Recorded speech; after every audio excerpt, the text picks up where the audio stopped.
Israel perlu bersiap menghadapi kemungkinan ancaman dilanda tsunami besar di tengah gempa bumi yang terjadi di Yunani. Hal ini disampaikan Wakil Kepala Dewan Keamanan Nasional Israel dalam pertemuan dengan Badan Tanggap Darurat dan Kementerian terkait pada Rabu 5 Februari 2025. Pasalnya tsunami pernah melanda wilayah Israel di masa lalu dan para ahli memperingatkan potensi bahaya serupa.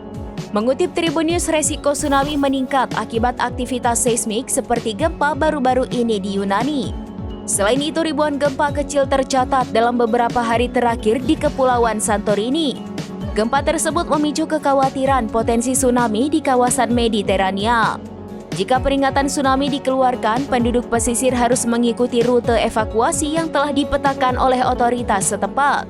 Kota-kota seperti Haifa telah mengembangkan rencana evakuasi lengkap dengan rambu-rambu yang jelas untuk mengarahkan penduduk ke lokasi yang aman. Dilaporkan Israel telah memasang sensor tsunami di sepanjang pantai untuk mendeteksi ancaman.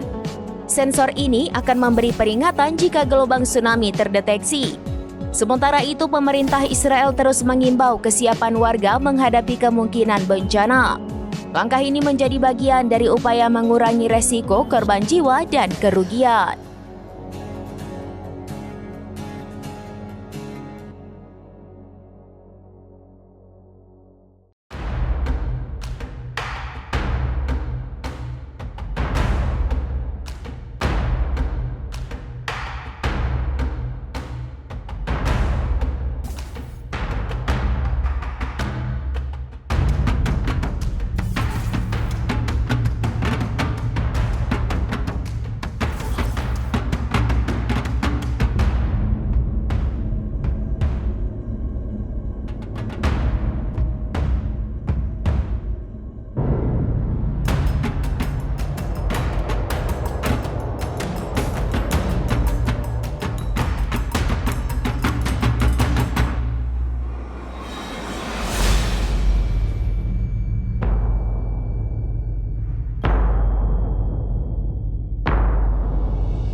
Download Tribun X sekarang, menghadirkan lokal menjadi Indonesia.